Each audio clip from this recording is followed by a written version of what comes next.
This is Southern Cross News with Joe Palmer. Good evening, everyone. Re-elected Premier Will Hodgman will pursue his controversial policy to relax Tasmania's gun laws despite community backlash. The policy was released publicly on the eve of the election, 3 weeks after interest groups were briefed. But the Premier says his government has a mandate, denying the changes will breach the National Firearms Agreement. 3 days on from claiming election victory. We're straight back to business. In fact, I was in this building yesterday, getting back to work. The Premier criticising accusations it was an election bought by the gambling industry. Well, that people's votes could be bought. I mean, how patronising can you be? Tasmanians know exactly who they're voting for and the reasons for doing so. But one significant policy largely remaining out of the public domain was proposed changes to firearm legislation, a policy sparking international attention, condemned by those affected by the events of Port Arthur.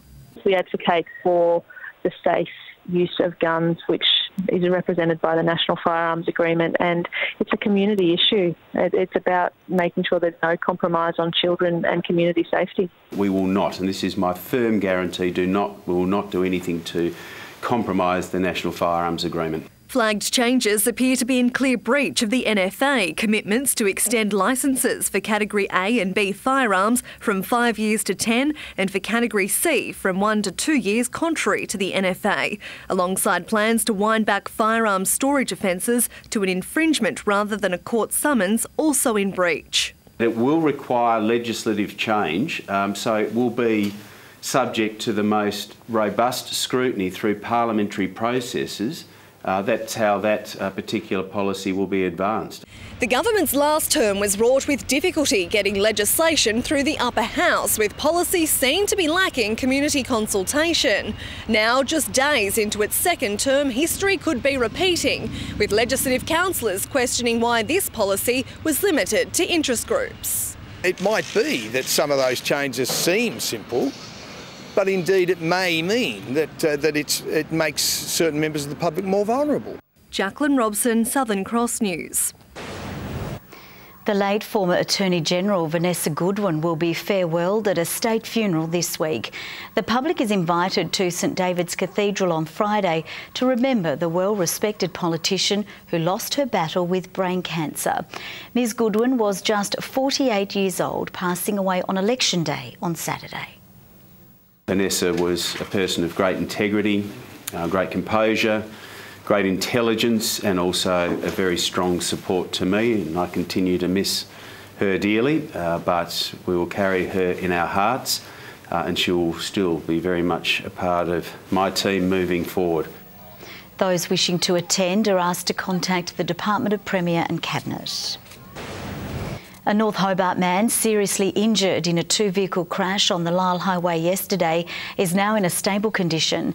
The man in his 30s was driving a Toyota Camry sedan when it crossed to the wrong side of the road, colliding with a log truck around 1 p.m. He was taken to hospital in a critical condition but is now deemed serious but stable. The 63-year-old truck driver wasn't physically injured.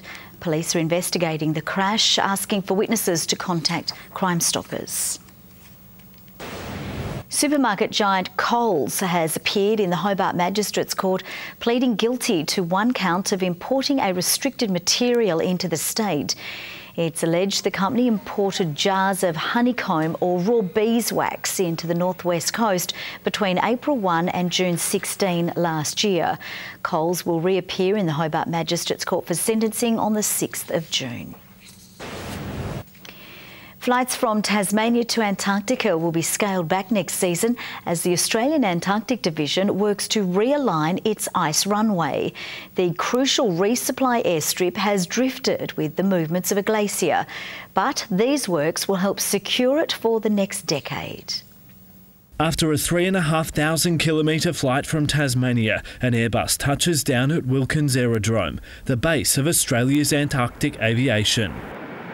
There are some things that are quite different to a normal runway. There's obviously the friction, there's wind limits, and also the visibility limits. The icy runway is carved into a 500-metre thick glacier and has been operating for 10 years, handling flights from Hobart, ferrying expeditioners and vital supplies. The runway has just revolutionised the way we run our program. We now have the ability to move a high proportion of our expeditioners to all our stations via the runway, so we're no longer reliant on one ship visit a year. But every year it moves downhill about 12 metres and rotates anti-clockwise.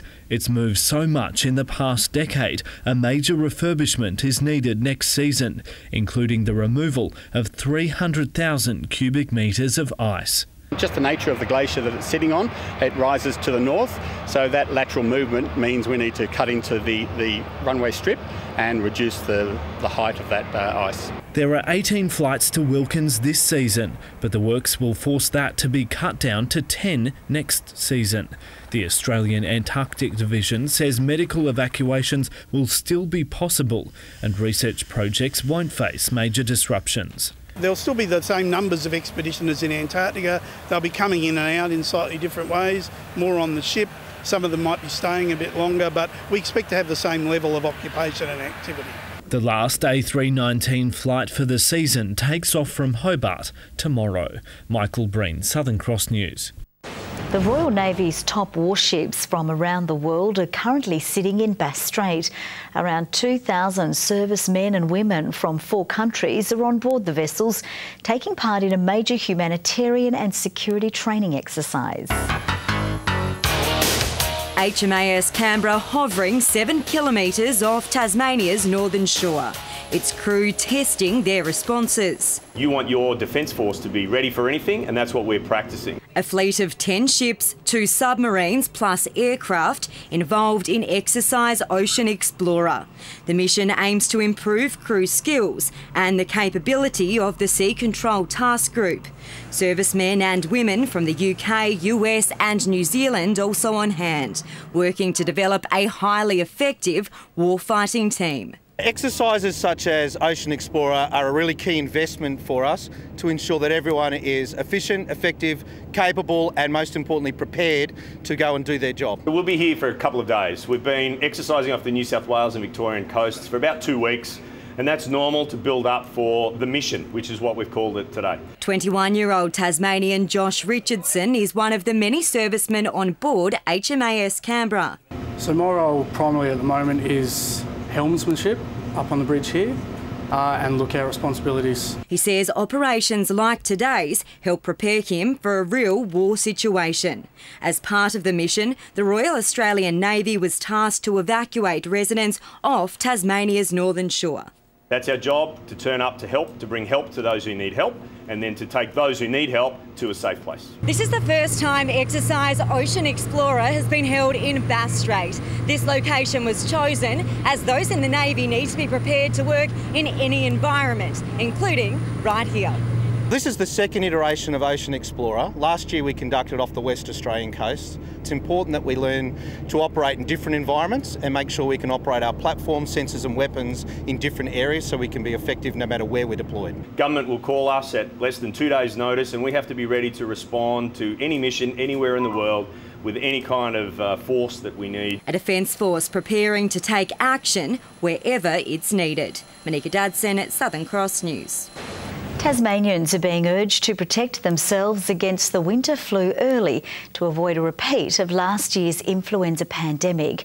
A pharmacist today saying vaccinations are the best way to combat the flu season, which generally starts around May. Last year was the worst flu season that we've had in many years, since 2009, and it wasn't a result of bad vaccines, it's just a result of not enough people actually getting vaccines. Last year, an influenza outbreak killed more than 20 people in nursing homes across Tasmania. A local veterinary clinic has faced an unusual patient. TMAG requested x-rays of its taxidermied Bengal Tiger, which was given to the museum in 1892. Curators are hoping to repair some damage to its back, but were unsure of its internal structure. We're hoping to see what the structure is inside and what damage has befallen it and how we could possibly put it back together again. And it's amazing for us and my staff so that they can see the paw shape. And because we are a small animal clinic, we deal with dogs and cats and rabbits. Seeing a really big cat is just overwhelming. The tiger has been in storage for more than 4 decades, but TMAG is hoping to include it in a display of rare and unique taxidermy in the next couple of years. Lightning-fast Formula One cars are hitting the track in Tasmania, only on a much smaller scale. The national final of F1 in schools is being held in the state for the first time, with a Tasmanian team in pole position defending its title. Formula One physics pocket-sized. These machines are made to be lightweight and super fast, going from 0 to 80 kilometres per hour in less than 1 second. For the first time, Tasmania is hosting the F1 in Schools national final, with the winner to race for the world title later this year. Whenever we go to an international event, when the Australian students walk in the door, the rest of the world stops to see just how good our students are. In pit lane, each team runs a display, earning points for how they present their miniature models, along with their performance in the drag races. Setting the pace is Launceston's Queechy High School, the reigning national champion. Aerodynamics. It's very difficult to design a car that handles the air, and you want to keep airflow as neutral as possible. I love the intensity of the racing and, you know, just the pressure of it and seeing what happens at the end. Challengers have come from far and wide. Mainland teams need to sign up extra sponsors to fund their campaign. Without our sponsors, we wouldn't be able to come here. These teams competing have spent months designing and building their machines. Along with being a lot of fun, organisers say the skills needed to succeed here are highly sought after by companies around the world. The winning team will be decided tomorrow. Tom Johnson, Southern Cross News. Now look at the day's business and finance news with thanks to Tasplan, your local super fund. The Australian share market has posted a strong gain as investors speculate that US President Donald Trump's proposed tariffs on imported steel and aluminium may not be set in stone. The ASX 200 index has risen by 67.4 points. A short time ago, the Australian dollar was trading at 77.73 US cents and 107.38 New Zealand cents. And the Tasmanian Tigers are in the box seat following day 2 of their Sheffield Shield clash with South Australia. Matthew Wade was a standout with the bat before Tom Rogers did the damage with the ball, with the visitors 7 for 170 at stumps. Starting day 2, 6 wickets down, the Tigers were in need of a saviour and Matthew Wade answered the call. Absolutely. That's beautifully driven and as far as soon as that left the bat.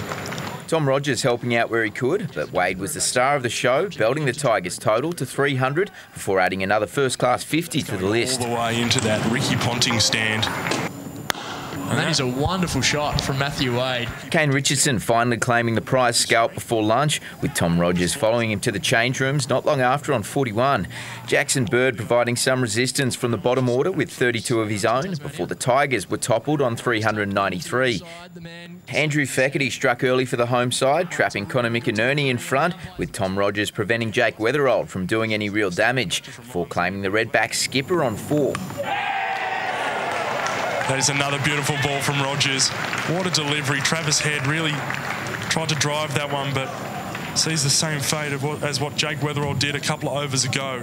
Rogers soon had his third in Jake Lehman, forcing the visitors' backs against the wall at 4 for 90. A group of Tasmanian BMX riders are hoping to build the sport's profile here in the state to even the playing field with their mainland competitors.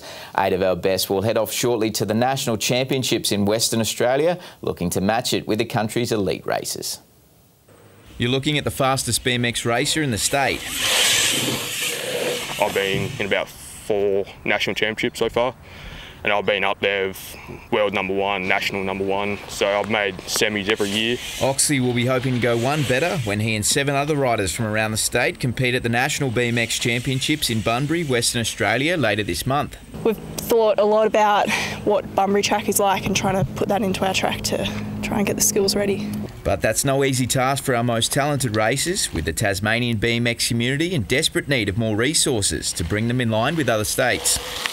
When we get over there, we're quite scared, or we might be like sort of putting ourselves down because we don't have the facilities and we don't feel like we're getting much of a benefit as what they are over there. So for now, the group of young riders are pushing each other along in the hopes of raising the profile of BMX racing as they look to hold their own against the country's best in 2 weeks' time.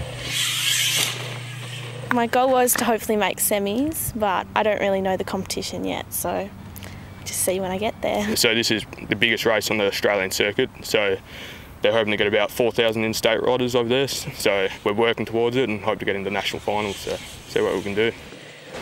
Good evening. Hobart 20 today. Fingal and Launceston our warmest with 25. Burnie recorded 21 degrees. Fine and mostly sunny around the state. Temperatures just above average. Lyowini dropped to -1 overnight but did reach 20 during the afternoon. Bushy Park and Campania 24. Grove and King Island 23. St Helens and Friendly Beaches 22.